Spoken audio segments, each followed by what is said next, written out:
folks. Welcome to one more edition of Politics and Random. Egberto, Willies, your host. Thank you so kindly for being a part of the show. We are going to have a wonderful show for you today. Yesterday was Super Tuesday. And I know, for those of you who are progressive, it wasn't the best night. It was not an absolute bust, but it was not at all the worst at all. Let me tell you something, folks. I am still very positive, because if you have been around for the decades that we've been around, you'll understand that change takes a whole lot of time. Convincing those who need change the most sometimes take the most.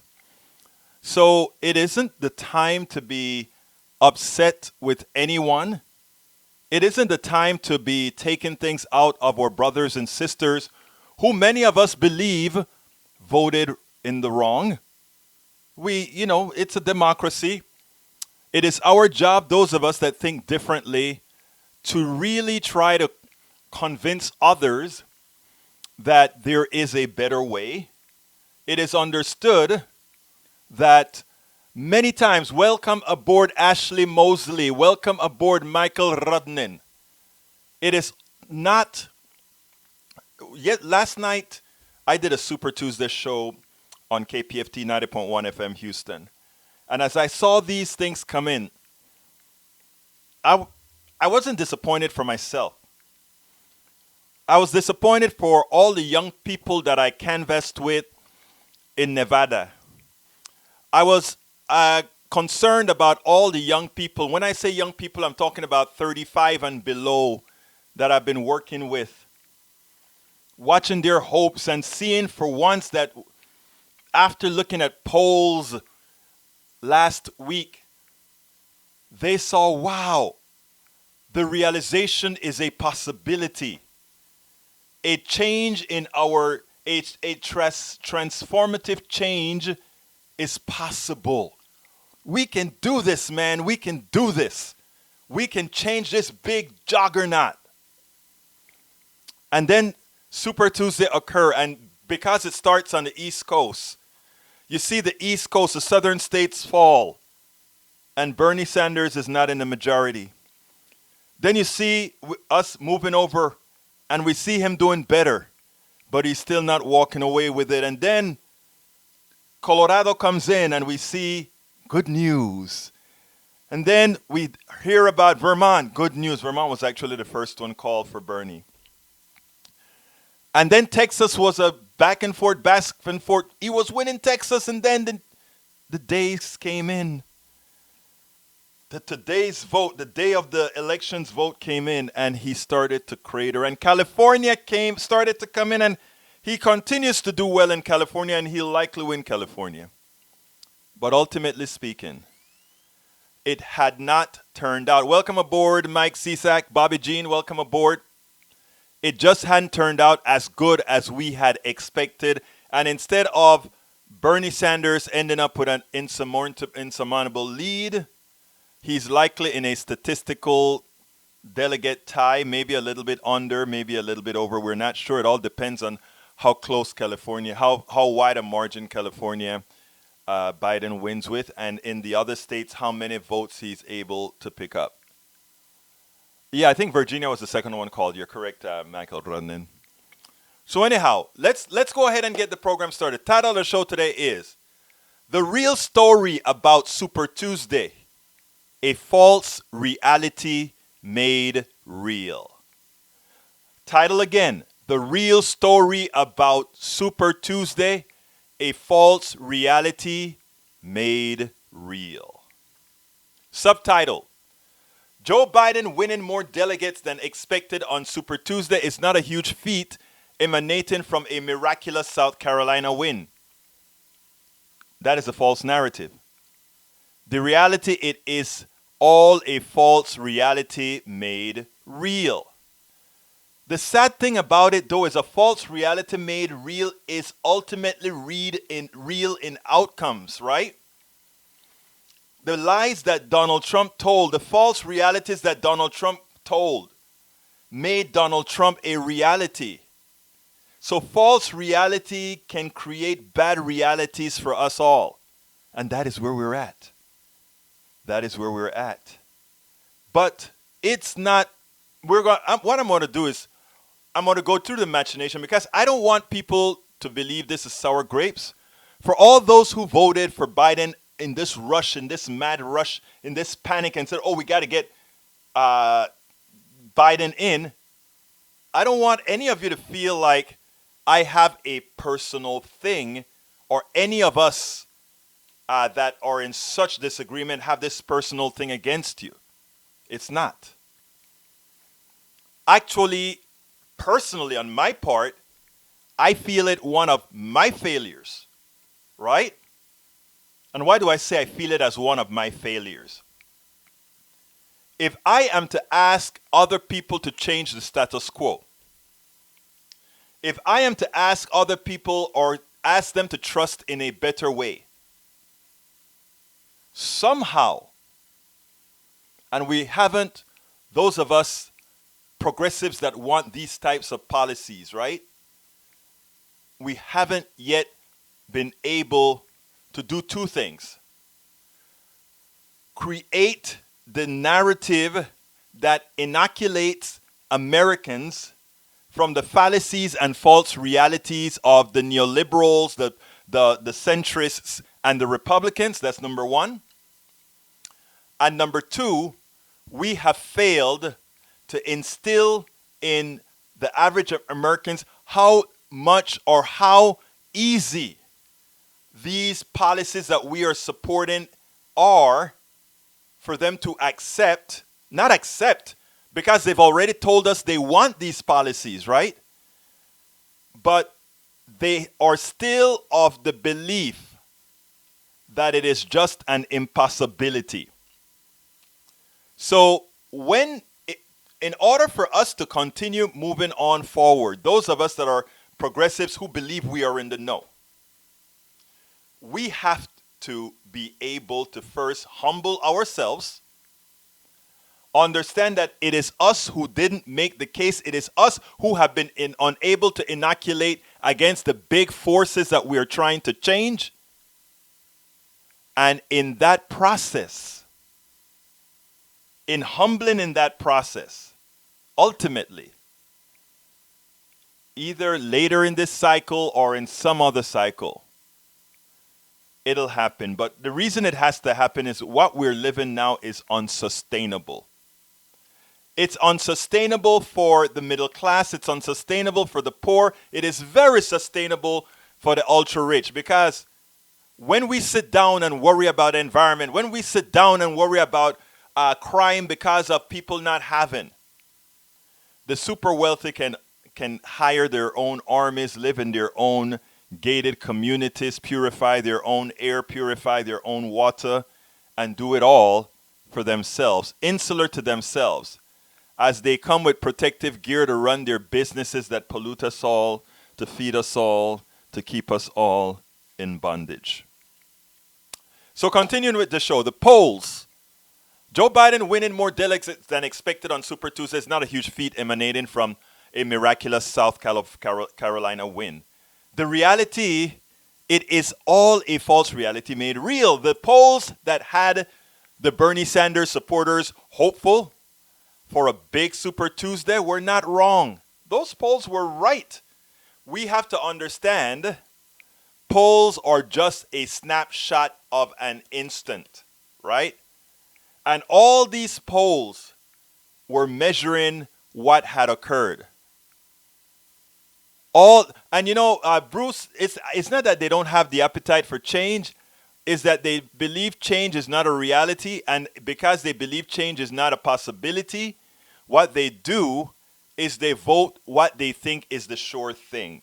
In the case of South Carolina, they started the ball rolling. An inordinate amount of black voters who have known pain, who have understood that it's best for me to settle what I can have now instead of try to bite the big apple and get my whole legs cut from under me.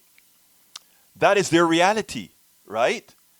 Black people in the South, in the deep South, and I'm not even talking about the South west in the form of Texas, because Texas is a bit more, it's, we are a lot more cosmopolitan than South Carolina in the feet of in which a whole lot of those folks, to some extent, even if they have nice skyscrapers or whatever, mentally speaking, they're still living in bondage. They're still living in a time where chances are best not taken.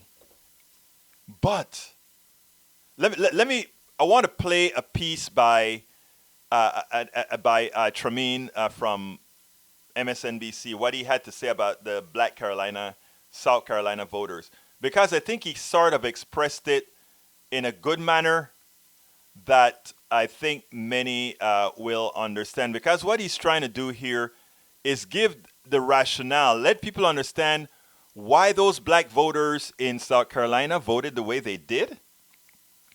But it's interesting because if Joe Biden is able to make it through the primary, if he becomes a nominee, that's still not a sure thing.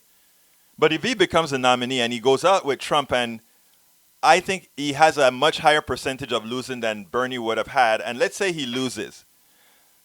The way our system works, it's like, well, look at what South Carolina did. South Carolina turned us on to a dud and started the ball rolling. These are the kinds of dynamics that one's going to have to go through.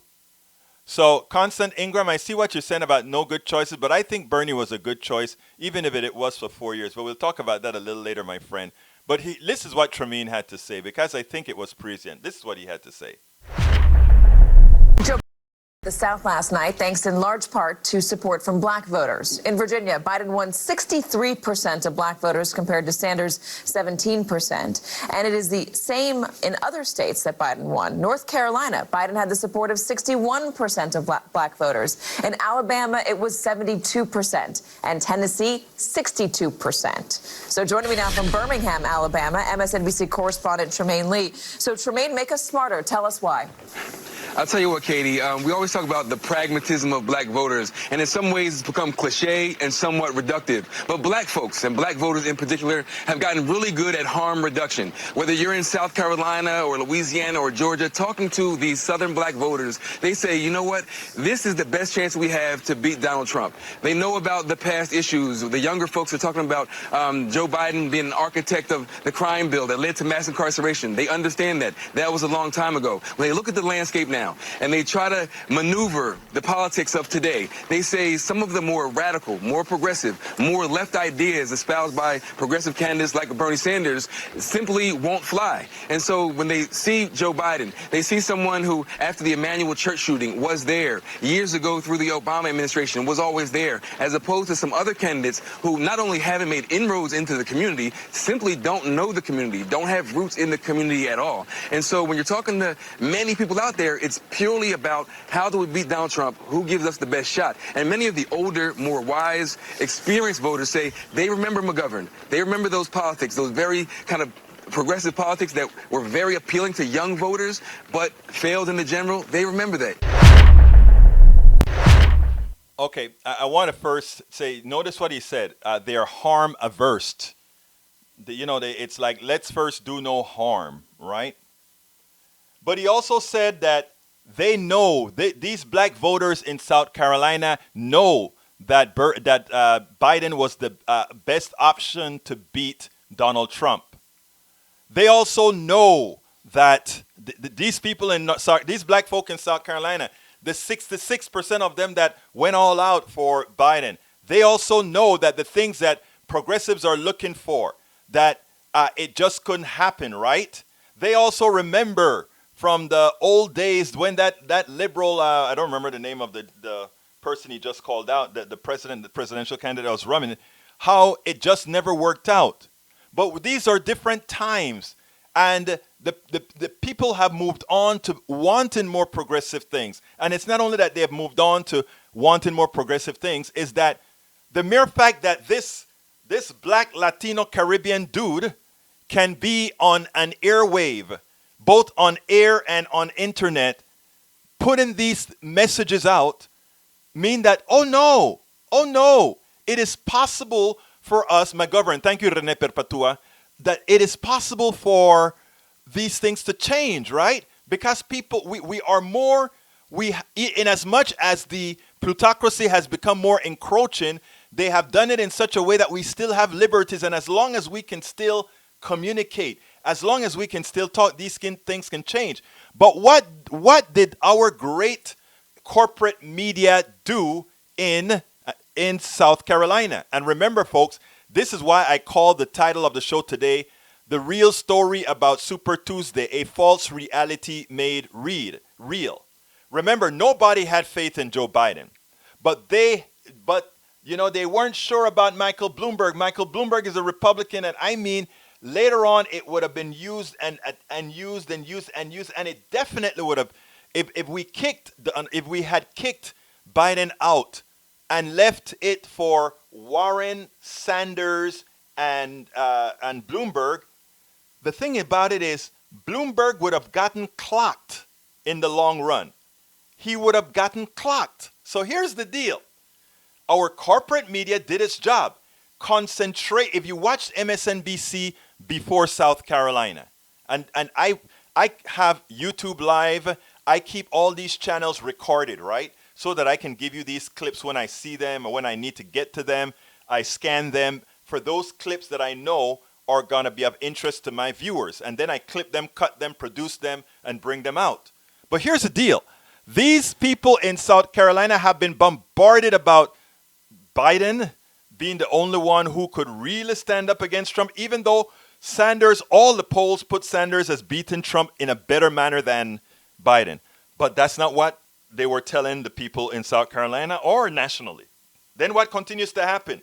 As it continues to happen, folks, they keep telling you, and Medicare for all, it's going to cost $35 trillion and nobody's going to want to pay the taxes and everybody's taxes has to go up. And they're not telling you that math is absolute. If you kick the insurance companies from making that money that they don't, that they're not working for or doing anything, if you kick all those, if those doctors don't have to go to hire people to do all this insurance stuff, you save probably 30-40%. And that can insure a hell of a lot more people. It costs less. And while you may be paying, instead of paying a premium, you'll be paying a premium to the government. And that is how we are not very good at messaging. We should always have said, no, you're going to pay your premiums. Instead of paying it to a private insurance company, you'll pay a much smaller premium to us, the one payer, the single payer, and then you have no deductible, no copay, no nothing. You just take your card and you go for medical care. And everybody in the United States is covered. How is it paid for? We just told you. We just told you. So, I mean, our messaging is simple, but even Bernie Sanders is not the best at showing Americans how easy it can be. And we don't have to tell Americans this is how we think it can be. We just have to pick a country in the OECD and say, take a look. Look at how it is when you need to go seek medical care in Italy. Look at how you do to seek medical care in England.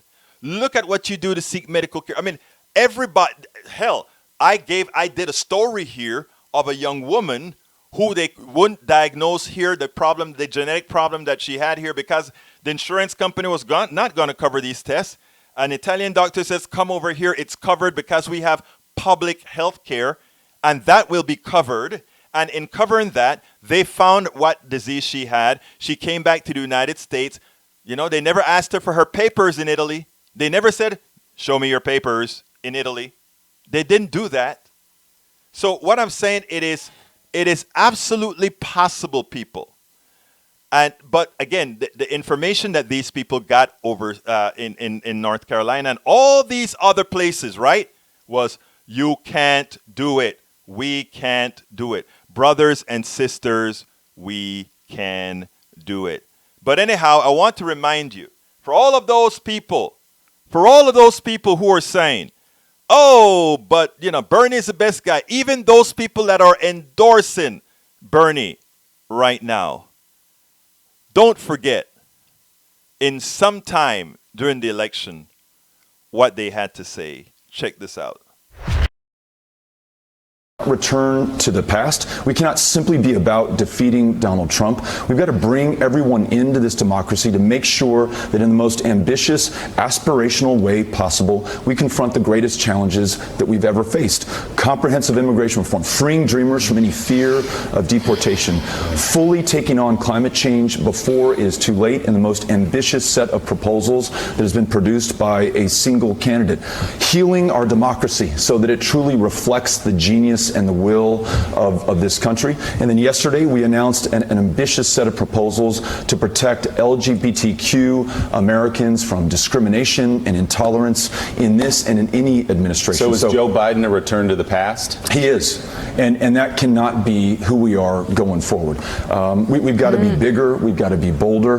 We have to set a much higher mark and be relentless in pursuing that. Okay, so that is the guy who then went to Dallas with Joe Biden and says, Joe Biden is the guy of the future. Joe Biden is the person that we must support. Joe Biden is the person. Joe Biden is the one. Folks, understand this. This show today is not about beating up on Joe Biden. It is not about saying, oh my God, look, the candidate that I would have preferred to win, either Bernie Sanders or the other progressive Elizabeth Warren, they didn't do as well as we had wanted them to do. That's not what it is about at all. Because, you know, the truth of the matter is, my job, as I see it, my job is not to go out there and fall in love with candidates. It's not to go out there and say, oh, you know, this have some idolatric relationship with a candidate. My job is to inform. My job is to empower. My job is to encourage. My job is to tell us all, that which Obama used to tell us. We are who we have been waiting for. Número uno. Número dos is hope and change, but mostly change.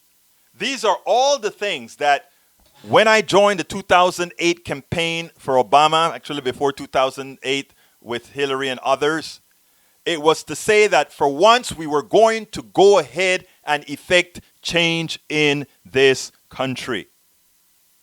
I have another video I want to show you guys. This one is with respect to a historian and what he had to say about Biden. But real quick, like, because I'm at the 24-minute time period, I just want to ask all of you guys that are listening to immediately, please, if you want to make sure that other Americans are informed, if you want to make sure that people get informed correctly, if you want to make sure that the mainstream media isn't the one that is solely in control of our message, please go ahead and share this program before you do anything else. All of you that are listening to it right now, I implore you, I ask you so kindly, I ask you humbly to please share this program on your threads right now. And why do we need to do this? We need to do this, people, because the black vote that you saw in South Carolina was the genesis of indoctrinative messages, subliminal messages coming from the mainstream media going into these folks. These people are not guilty. They are not bad people. The reason they did it is the mainstream media, the corporate media, has the necessary cues. They have the intelligence from psychologists and everybody to know how to frame messages to best control you. And the only inoculation to that is empowerment. And that's what I humbly try to get done. That is what I best try to get done. Now, if you find, I ask you, share the program. But also, what I'd like to ask you to do is become subscribers of Politics Done Right. We really need a hell of a lot of subscribers. And I just place that subscription in the notice here. If you become a subscriber, we'll find ways to compensate you. We actually illuminate you. We do all that we need to. So if you can be a subscriber, it is inexpensive. Please try to become a subscriber of Politics Done Right. Likewise, you can shop at our store. Our store is store.politicsdoneright.com, and show your support for independent media. I support independent media. The t-shirt that we have out there, we have a few people that have already gone ahead and got those. And if you want to be generous as well, we have a GoFundMe page, gofundme.com/independent-media-upgrade. That is gofundme.com/independent-media-upgrade. With that, we are trying to upgrade our systems to better give you the quality to match the quality of the MSNBCs, just not the theology of these different stations. And of course, you can always contribute to the station right at that link, paypal.me/politicsdoneright. Again, that is paypal.me/politicsdoneright. We need your support to be able to continue this. And with that, let me go ahead and get this stuff off the screen so we can continue with the show. But I want to ask you again, please be supporters. We really, really depend on you to keep this going. All right. Now, I did a little piece earlier to show a little bit about the choices of the party, right? Remember, we all have choices to make, and parties make choices as well. And they have to determine what parameters are going to determine the choices that they make. They're going to look at the whole scheme and said, well, this candidate just may not have it, but this one could, this one may not, etc., etc., etc. Well, you know what they did? I want you to listen to this historian and talking about, it was this morning on Morning Joe. Take a look at this. After I watched this, I was so upset because, in effect, and you could see this was sort of a slip on this guy's part. Let me go ahead and play it, and then we'll talk about it on the other side. Check this out. Historian John Mission hit the nail on the head this morning on Morning Joe relative to Joe Biden. I want you to listen to this, and let's talk a little bit about it on the other side. And you can talk about Tennessee specifically if you want, but more broadly, of the South. I think the hope of defeating President Trump lies with getting, and I don't know what the percentage is, Kornacki's forgotten more about this than I know or than any of us know, but you need a certain percentage of people who simply would not vote for Secretary Clinton for a variety of reasons, fair or unfair, to come back to the Democratic Party, or Republicans who were Republicans in a pre-Trump world. Part of what's happening, I think, but I think all of us know in terms of common sense, and I know lots of people here in Tennessee who are not liberal Democrats, to say the least. When I say I have conservative friends in Tennessee, that's redundant, right? I mean, demographically, you have to. There's no other choice. And yet, they have, until the last 10 days or so, they loved the way the Dow was going. They were fine with the judges. They don't like the unconstitutional Ukrainian campaign backroom deals. They hate the way the president speaks. They hate the way he behaves. But in the absence of a compelling, and dare I say it, safe alternative, they were going to end up voting again for this guy. Biden, and I know this is true in the Upper South, Biden is the one figure here who might get 10, 12, 15% of what I would think of as Bush, McCain, Romney Republicans to say, I'm going to vote across the aisle, because let's be honest, Joe Biden right now looks a lot more like a Bush, a McCain, or a Romney than anybody else on the stage, which is kind of a remarkable thing. Understand what Meacham said, because it's important, and it shows you the priority of the Democratic Party. It said there are two options the Democrats had to regain the presidency under his opinion, in this historian's opinion. The first is to get back disaffected Democratic voters who, for whatever reasons, did not vote for Hillary Clinton. And let's do remember, Hillary Clinton won the popular vote, but lost the election by 80,000 votes, a small amount of votes spread out over 3 states, Wisconsin, Michigan, and Pennsylvania. So what we're saying is we keep her map and go into these areas that actually Bernie Sanders was really strong in these areas. But interestingly, he said the options were regain the Democratic voters you've lost, those from the Obama coalition, or appeal to the Republican voters, the 10 to 15% of Republican voters who pretty much like the Trump economic policies, who kind of like the Trump judges, but just doesn't particularly like Trump. Let's go after those voters. He said the option is to go after those voters or the Democratic disaffected voters that you've lost. And in this process, he says, Biden looks more like McCain, looks more like Romney, or looks more like Bush.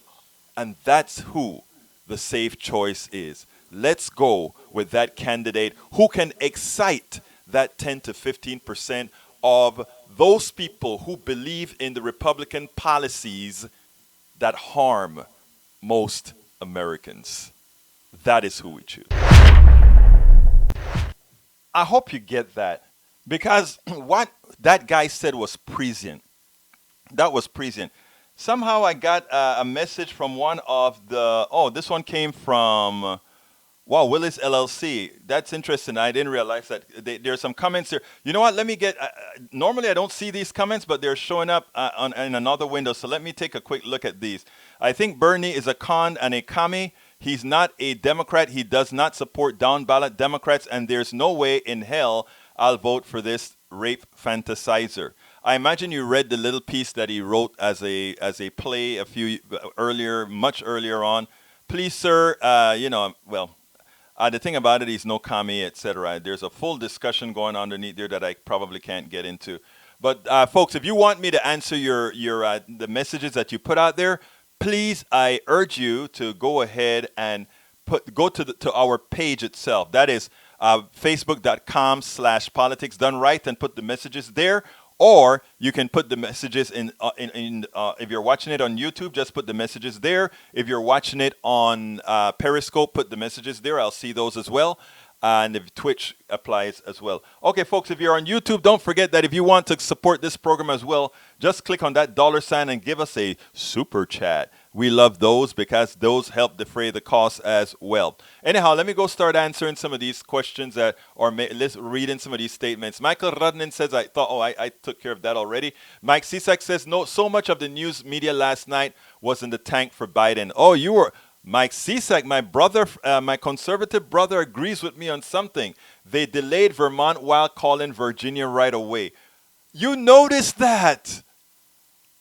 Mike Cisak, brother, I'm impressed that you noticed that, because I mentioned that to Dr. Jones and I said, I can't believe they did that. They wanted it to show out that is Vermont for Bernie Sanders. In effect, the first win of the night was Vermont, but they really wanted to show a first win for wow. I thought I was the only one who saw that. Okay. Michael Rudnin said the current delegate count is 465 for Biden, 406 for Sanders. No, California is not done counting yet. They still have a lot more to go. Oh, and you did say that 144 delegates more to go. California is stuck at 90%. And I actually think the delegate count, that 90% plays a huge role because it has to go per district, etc. Constant Ingram said there were no good choices. I don't know if I agree with that, my friend. Bruce Pollard says, regardless of who gets the cheese, we still have to fix the Senate. I still think Trump could play the take it to the House card. Yep, he could. Michael Rudnin, they are talking about the myth of electability, a metric that can't be measured. Talk about it, Michael. You're right about that. Constant, that's true, and I'm not a Biden fan. Rene Perpetua says Bernie can win, and he still can. this stuff is really far from over. And if just like a narrative was made for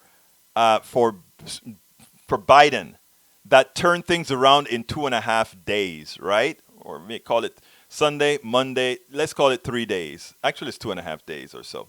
Just like the narrative could change because there was a whole lot of media out there, we can create our own media to let people, to ask people to just take a second look, to go to Mississippi, bombard Mississippi and say, Mississippi, black folk in Mississippi, let's take an honest look at what's going on here. Whose policy is better to lift you out of whatever condition, poverty or otherwise, that you're living in Mississippi?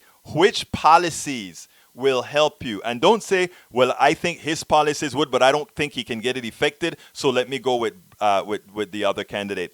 That's not how you win. You win by saying, I am going to go for the candidate who says he's going to implement these policies. And when he gets into office, you make him implement the policies. And for all of those who are opposing said policy implementation, you give them hell.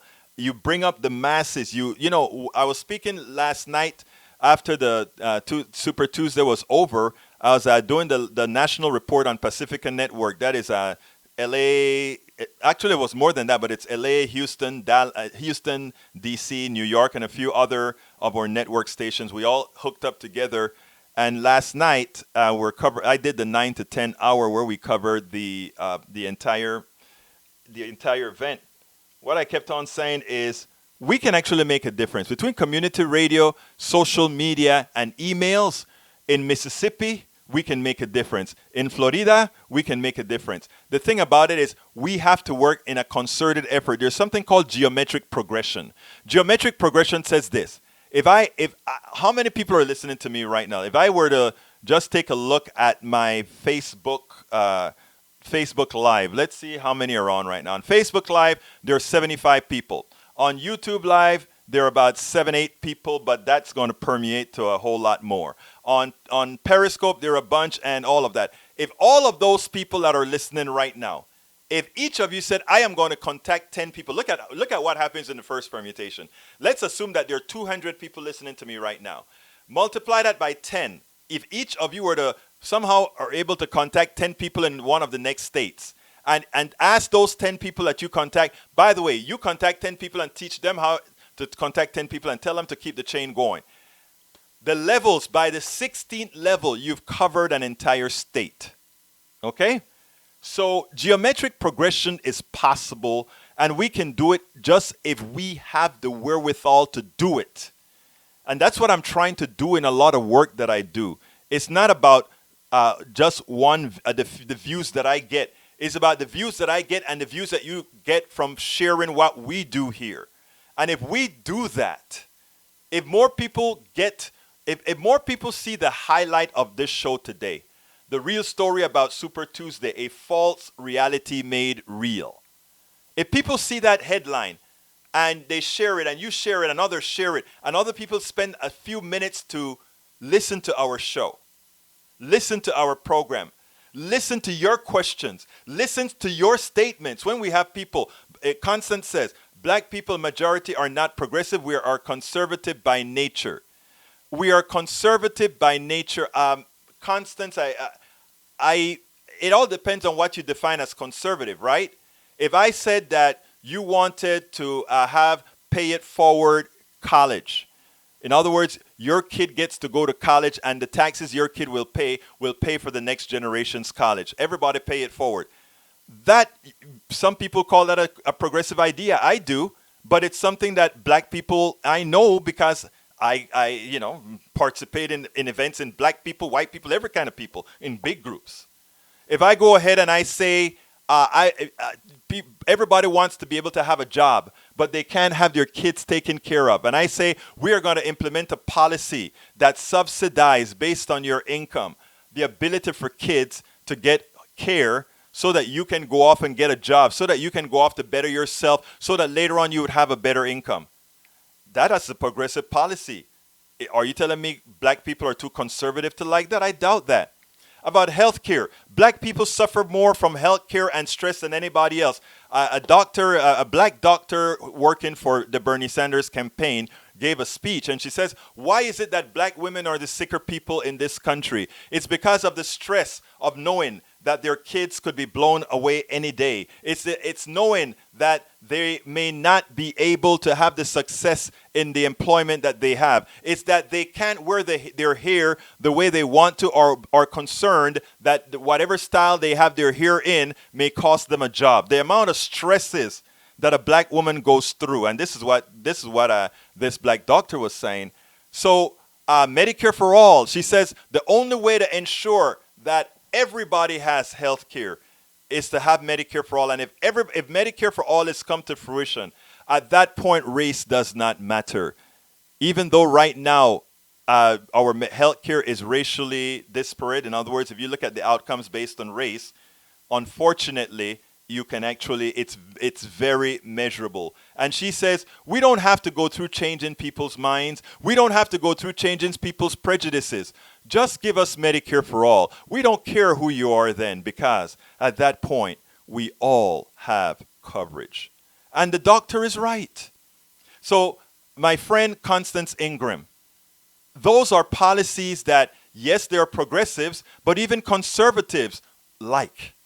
Luis Lai, Biden did worse than Hillary after Super Tuesday in 2016, and Bernie did better than 2016. Nobody's talking about that. This but Kim Iverson on YouTube. Please watch her video and spread the word. Thank you very, very much, Luis Lai, because now I got to go find that and post that. Because remember what we talk about sharing? I am going to pick that video up and probably write a blog about that and share that video, because that is so important that you found that, sir. Michael Rudnin, Biden is what Republicans were a generation ago. Exactly. And in effect, Michael, you are not the only one saying that. In effect, that is what John Meacham, the historian, just said.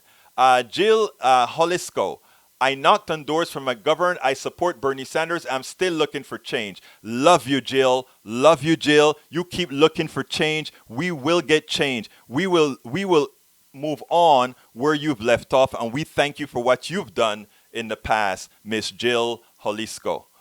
Rene Perpetua, real story is right. The old democratic corporatocracy went to work. I am all for Bernie. Rene Perpetua, very good. Rene Perpetua also said, and we won't be paying insurance, or CEO pay $20 million a year. You're so right about that. Egberto trying to tell that the veterans, their VA problems, or the Native American health run by the government. We'll talk about that another time. We discussed that many times already, Mike Cisak, and in that one, I humbly tell you, you're simply wrong. Rene Perpetua, it's a no-brainer, of course. Run, Egberto. No, I have too much of a big mouth and I say too much. I could never be in politics. I can only talk about politics. I can only try to empower. I can only try to do these things. Rene Perpetua says, my dad loves the VA. He's 90. Ashley Mosley says, Beto, pobrecito, mi hermana Ashley Mosley. You are so right about that, Ashley. Rene Perpetua says, Biden is regressive, agree. Absolutely so. Rene, Mike Cisak said, the VA limits care to all veterans to what related. No. That is not accurate. Who paid him off? Don't know, Bobby Jean. Don't know. Maybe he's got a position in the. I don't know. I've spoken to him twice, 3 times actually, personally, off camera and on camera. I've done 2 interviews with him, and I've also just shoot the bull with him at the DNC. I went, took a picture with him, and shoot the bull for about 2-3 minutes. And I love Beto O'Rourke, but unfortunately, Beto is playing machine politics with the Democratic Party. And if I shook Beto's hand again, that is exactly what I will tell him face to face, eye to eye. That wasn't right. Constance says if that's the platform the Dems won't win, I think is what you mean. Won't. Oh, you fix it. Yeah. I don't know what you mean by if that's a platform. Constance, kind of help me out there. Bobby Jean says lost all respect for Beto. I haven't lost respect. I understand the power of the party. I really do. And I am a bit more empathetic than that. What I am into is not, yes, I lost respect for him, some respect for him too. I won't lie about it. But after saying that a couple of times, I looked at myself and I said, you know what? If I were a party operative, is there a possibility that the party would have gotten me to do something that I didn't want to do, but they told me, Egberto, you probably need to do this for the party's sake. It's not about you. Any of us could succumb to that. So I am not going to right offhand say, you understand what I'm saying. We're all fallible. And that's the reason I'm not mad at all these people that have been voting for Biden on false pretenses. I can't be. We have to do our job to change that. We will do our job to change that. Veto disappointed me with Biden endorsement. Let's see. My father does not do pills except Zocor. Rene says, I heard Obama call Buttigieg to convince him to endorse Biden. It wouldn't surprise me at all. Bobby Jean says, is any of the change Obama caused still in effect other than the Affordable Care Act? Again, that is the problem with incrementalism. You know, a friend of mine said, Egberto, we have to move incrementally. That's how things get changed. And I understood what she was saying. And then what I said to her next is, but do remember what incrementalism brings. Incrementalism generally means things can be changed quite easily. 713, you are on air right now. Come on in. 713-693, you're on air. 713, do you want to say something? Okay, I guess you don't want to talk. Let's see. 713, you're on the air. Okay, I guess you're just listening. Okay. If you want to speak, 713-693, just hit the 1, and that'll put a bell up for me to know to bring you on so that you can talk. So if you want to talk, 713-693, go ahead and just push the number 1. Until then, I'll just keep you muted. All right, continuing. Michael Rudden said, as it comes to hard-reach voters, Biden might be able to reach 10% of moderate conservatives. Bernie might be able to reach 40% of voters across the spectrum who have dropped out of politics because you are absolutely right about that. You are absolutely right about that. And one of these days, folks are going to realize that, you know, Bernie was going to bring a different dynamics, and it's understood. It is very much understood that, you know, how should I say this to be right about it? It is definitely understood that at times that isn't the case, but guess what? A lot of times it is. Okay, continuing. Let's continue. Bobby Jean, let's see. Douglas Pale, Trump, a corporate-owned party sniffer that's losing his mind. What's the difference? Okay, and we have here policies that cannot be changed. How is that done? Bobby Jean, anything can be changed. Rather, it's a question of how tough it is to change something. Putting in a constitutional change. Yes, it is. All right. How you doing, Arkin YTE 13? Welcome aboard. Let's say, replying to Michael Rudnin, Bernie might be able to reach 40% across the spectrum. I agree with that. Okay, folks, let's see. I think I'm at the end of those messages. I don't think I missed any. If anybody else want to tell me anything else, please feel free to do so. Feel free to do so. Okay, look, my biggest concern after Super Tuesday were the millennials, the young Gen Xers. Because I think, you know, one of the things that they said is the Bernie revolution didn't come to pass. All those young people didn't vote. He said he was going to change the dynamic. He was going to change the electorate. Inexperienced voters have an interesting way of being. And that is, given that they're not used to the voting process, they're not used to the political process. What happens many times?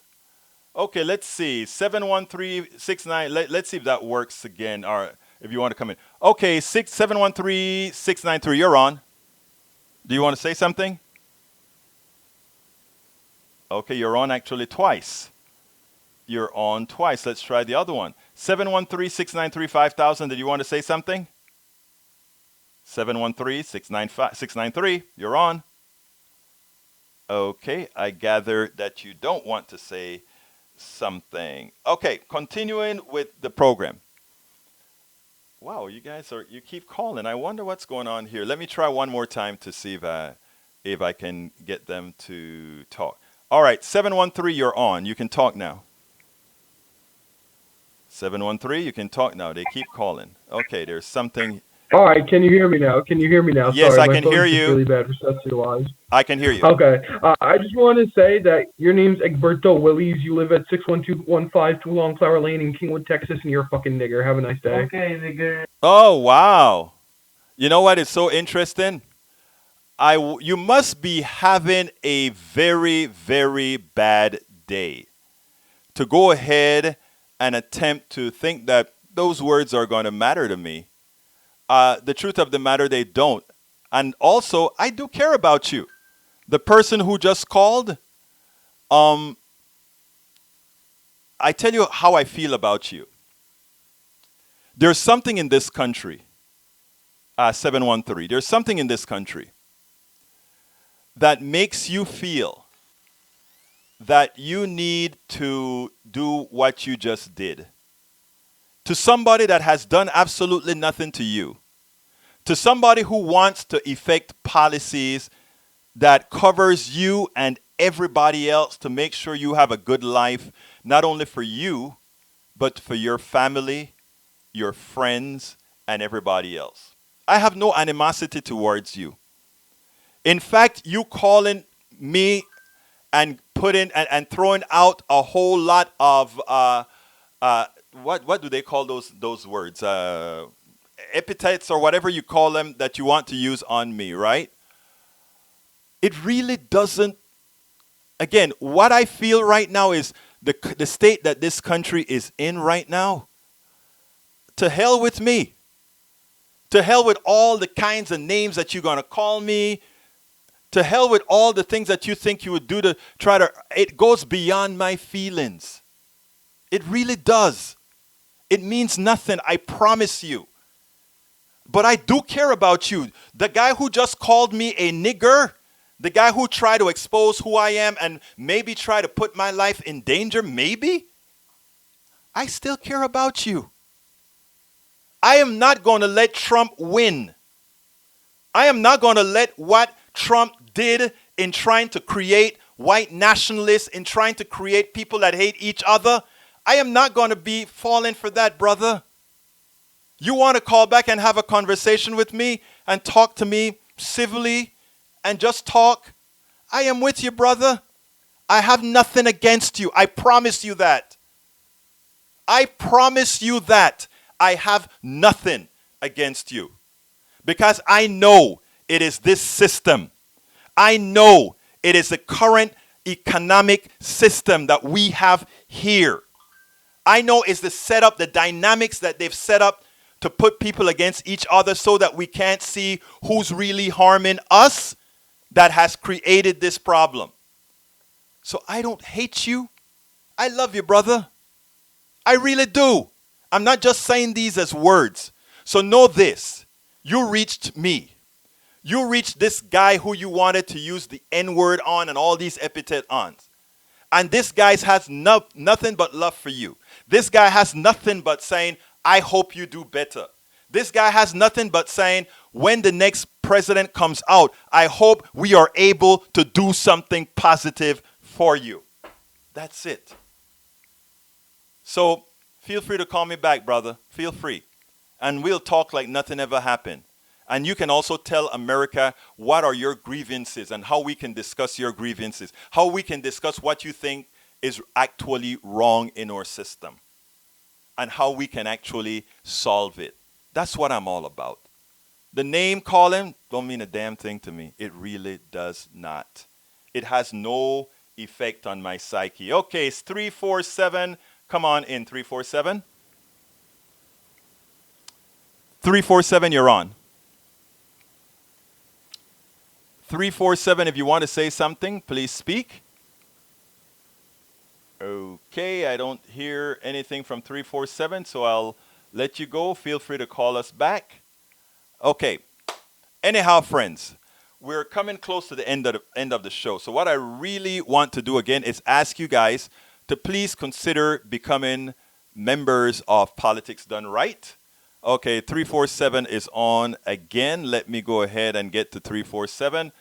All right, 347, you're on. You're on 347. Okay, you're trying again. 347, you're on. Well, I guess you don't want to talk. Let's go ahead and hang this up. All right, 347 hung up. Anyhow, people, so please consider becoming members of Politics Done Right. You can help Politics Done Right in many, many ways, right? Go to store.politicsdoneright.com. Get yourself a T-shirt that says, I support independent media. I believe in independent media. Please support us by going to store.politicsdoneright. Alternatively, you can also go ahead and support us by going to our